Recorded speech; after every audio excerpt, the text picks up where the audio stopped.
सबको जय यीशु की। प्रभु यीशु क्रिस्त में प्यारे भाइयों बहनों, नव जीवन का संदेश इस शीर्षक के अंतर्गत प्रतिदिन का जीवंत वचनों को सुनने के लिए, समझने के लिए, उन वचनों के अनुसार जीवन बिताने की कृपा मांगने के लिए मैं आप सभी लोगों का हार्दिक स्वागत करता हूं। आज नवंबर की 8 तारीख है, बुधवार का दिन है और आज के दिन में प्रभु का संदेश हम सबों के लिए यह है कि प्रभु चाहता है कि हम उनका अनुसरण करें। अनुसरण करने के लिए हमें क्या क्या करना पड़ता है, ये बात प्रभु आज के सुसमाचार के द्वारा हम सबों के सम्मुख रखता है। बहुत सारे लोग ये सोचते भी होंगे, हमने बपतिस्मा ग्रहण किया, हम ईसाई जीवन धारण किया, इसलिए हम प्रभु का अनुसरण करने वाले नहीं।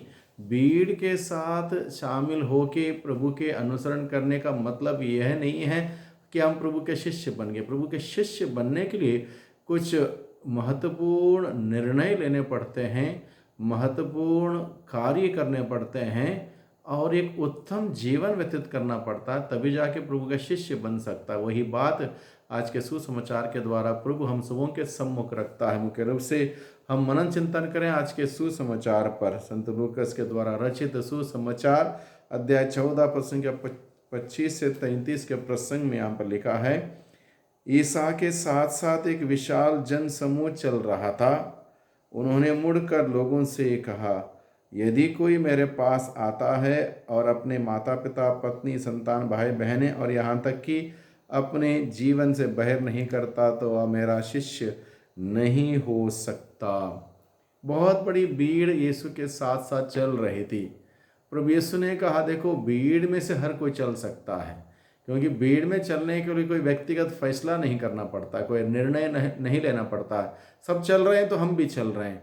तो इसलिए प्रभु ने उस भीड़ में से चलने वाले लोगों से कहा, क्योंकि उस ज़माने में शास्त्री फरीसी ज़्यादा प्रभु यीशु को पसंद नहीं करते थे। उसके बावजूद इतनी बड़ी भीड़ चलना, इसका मतलब यह नहीं था कि वे सारे प्रभु के शिष्य बनना चाहते थे। उनमें से हो सकता अलग अलग लोगों का अलग अलग मकसद था, अलग अलग उद्देश्य था, इसलिए प्रभु के पीछे चल रहे थे। इसलिए प्रभु ने कहा, यदि कोई मेरा साथ चलना चाहता है तो क्या करना चाहिए, ये बात प्रभु उनके सम्मुख रखता है। उसके बाद प्रभु ने कहा, जो अपना क्रूस उठाकर मेरा अनुसरण नहीं करता वह मेरा शिष्य नहीं हो सकता। यानी कि प्रभु का शिष्य होने के लिए हमें महत्वपूर्ण निर्णय लेने पड़ते हैं, बहुत सारे त्याग तपस्या करने पड़ते हैं, बहुत सारी जिम्मेदारियों को हमें ग्रहण करने पड़ते हैं और उसके अनुसार चलना पड़ता है, तब जाके हम प्रभु के शिष्य बन सकते हैं। इसलिए प्रभु के शिष्य बनने की बुलाहट हम सबों को प्रभु ने दी है और उसके लिए क्या करना है वो बात प्रभु हमें आज के सुसमाचार के द्वारा हमें बताता है। मुख्य रूप से प्रभु हमें क्या बताता है आज के दिन में, भीड़ में ईसा के साथ चलने का अर्थ यह नहीं कि वह प्रभु के शिष्य है, यानी कि भीड़ में हर कोई चल सकता है। मान लो कोई प्रार्थना का जगह पर हर कोई आ सकता है, इसका मतलब ये नहीं कि वो प्रभु का भक्त है या प्रभु का शिष्य है या प्रभु का अनुसरण करने वाला। अलग अलग मकसद से लोग आते हैं, कोई चंगाई के लिए आते हैं, कोई अपने जीवन में आशीष पाने के लिए आते हैं, कोई चंगाई छुटकारा पाने के लिए आते हैं, कोई समस्याओं को लेकर आते हैं। अलग अलग लोगों का अलग अलग उद्देश्य है। इसलिए ये बात स्पष्ट है हमारे सामने कि भीड़ में अगर मैं चल रहा हूँ, इसका मतलब ये नहीं कि मैं प्रभु का शिष्य हूँ। दूसरी बात प्रभु हमें आज के सुसमाचार के द्वारा में सिखाता है, शिष्य होने के लिए फैसला लेना होता है। हर एक व्यक्ति को अगर प्रभु का शिष्य होना, ये व्यक्तिगत निर्णय होगा, व्यक्तिगत फैसला होगा, एक ऐसा निर्णय जिस निर्णय के अनुसार प्रभु के मार्ग पर, प्रभु के वचनों पर जीना, चलना, व्यवहार करना, ये बहुत ही ज़रूरी होता है। एक ऐसा फैसला व्यक्ति को लेना होता, तब जाके प्रभु का शिष्य बन सकता है।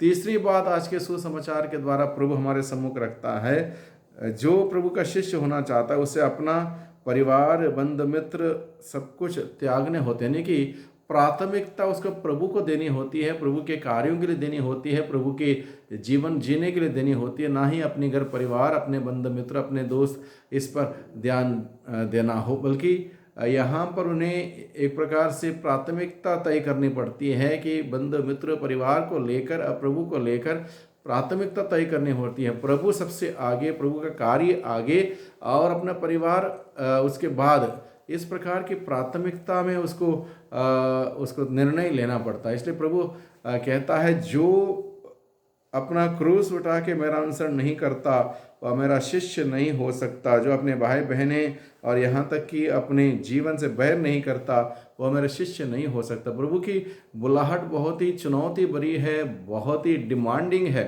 तो ऐसे में हर एक व्यक्ति को एक फैसला लेना होता है। चौथी बात प्रभु हमें आज के सुसमाचार द्वारा सिखाता है, जो क्रूस नहीं उठाता वह भी प्रभु के शिष्य नहीं हो सकता। यानी कि जो क्रूस उठाने के लिए तैयार नहीं, यानी कि क्रूस उठाने का मतलब क्या है? प्रभु की शिक्षा को ग्रहण करना, प्रभु की शिक्षा को जीना, प्रभु के शिक्षा के अनुसार कार्य करना, प्रभु के वचनों के अनुसार जीवन व्यतीत करना, यह है क्रूस उठाना। और ये कितना कठिन है हम सभी जानते हैं।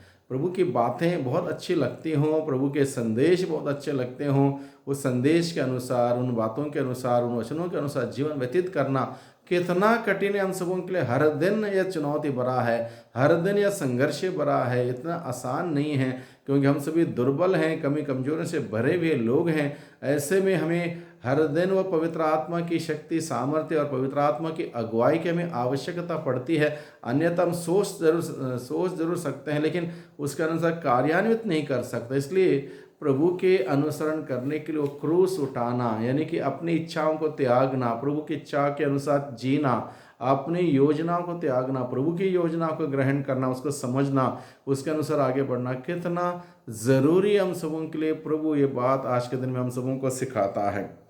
पांचवी बात है, प्रभु मुख्य रूप से 3 महत्वपूर्ण बिंदु हम सबों के सम्मुख रखते हैं जिस पर हमें ध्यान देने की ज़रूरत है। अगर हमें प्रभु का अनुसरण करना हो, प्रभु का शिष्य बनना हो, प्रभु का जीवन जीना हो, तब ये 3 महत्वपूर्ण बात प्रभु हमारे सम्मुख रखता है। सबसे पहली बात, परिवार को त्यागना। यहाँ पर प्रभु ने जैसे लिखा है, यदि कोई मेरे पास आता है और अपने माता पिता, पत्नी, संतान, भाई बहनें और यहाँ तक कि अपने जीवन से बाहर नहीं करता, यानी कि अपने परिवार को त्यागने की, घर छोड़ने की, अपने घर, अपने परिवार, अपने रिश्ता, अपने बंधु मित्र, इस सबको एक प्रकार से त्यागने की डिमांड प्रभु करता है प्रभु के शिष्य होने वाले व्यक्ति के लिए। दूसरी बात प्रभु हमें सिखाता है क्रूस उठाना, यानी कि क्रूस उठाना हर एक व्यक्ति के लिए एक बहुत ही कठिन, एक चुनौती भरी बात है। क्रूस कौन उठा सकता है आज के दिन में? हर कोई चाहता है कि सुख भरी ज़िंदगी, आराम भरी ज़िंदगी, ऐश भरी ज़िंदगी,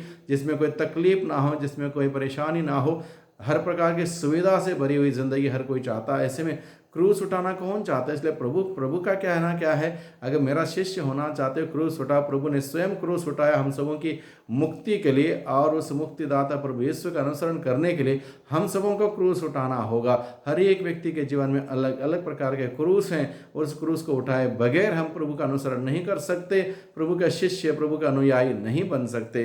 तीसरी बात प्रभु हमें सिखाता है संपत्ति को त्यागना। हमारे पास जो भी ज़मीन, जायदाद, ऐश आराम की सुविधा भरी जो भी चीज़ें, जो भी वस्तुएं हैं, जो कुछ भी है, उन सबों को त्यागना। प्रभु के शिष्य बनने का मतलब सरलता का जीवन को अपनाना, त्याग तपस्या का जीवन को अपनाना।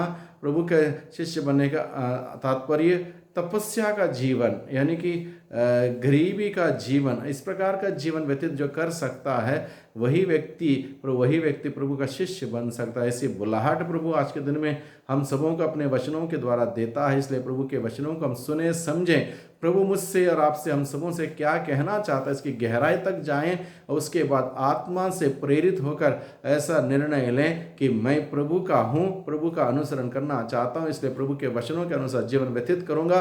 प्रभु के वचनों के अनुसार जो भी डिमांड प्रभु का वचन करता है, उन सारी बातों को मैं त्यागने के लिए तैयार हूँ, और प्रभु की बातों को, प्रभु की इच्छा को, प्रभु की योजना को समझते हुए उसको ग्रहण करने के लिए तैयार हूँ। इस प्रकार से अगर हम आगे बढ़ेंगे, तब जाके हम प्रभु का अनुयायी अनुसरण कर सकते हैं, प्रभु के अनुयायी बन सकते हैं, प्रभु के शिष्य बन सकते हैं। प्रभु का वचन है हम सबों के लिए, प्रभु का शिष्य बनने के लिए। भक्त बन के हर कोई व्यक्ति भीड़ के साथ चल सकता है, वक्त पर आता है और अपना काम हो गया तो चला गया, लेकिन शिष्य प्रभु के लिए जीवन देता है, प्रभु के साथ खड़ा रहता है, प्रभु के संदेश के अनुसार जीता है। वहाँ पर चुनौती भी आई, वो मौत से वो नहीं डरता है। एक ऐसा जीवन, ऐसी गवाही का जीवन जीने के लिए प्रभु ने आज के दिन में हम सबों को बुलाया है।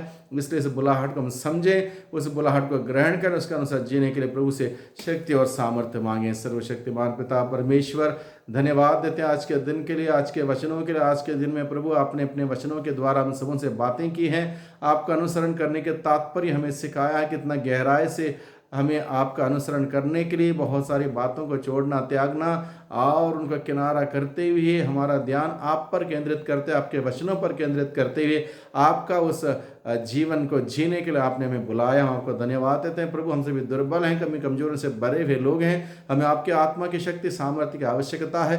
अपनी आत्मा के द्वारा प्रभु हमारी अगुवाई कीजिए, हमें बल और शक्ति सामर्थ्य प्रदान कीजिए, जिससे कि प्रभु सचमुच में हम आपका निमंत्रण को स्वीकार करते हुए, आपका अनुसरण करते हुए आपके शिष्य बन सकें और आपकी गवाही बनते हुए आपके नाम की महिमा कर सकें। दुआ करते हैं उद्धारकर्ता यीशु मसीह के नाम से, आमीन।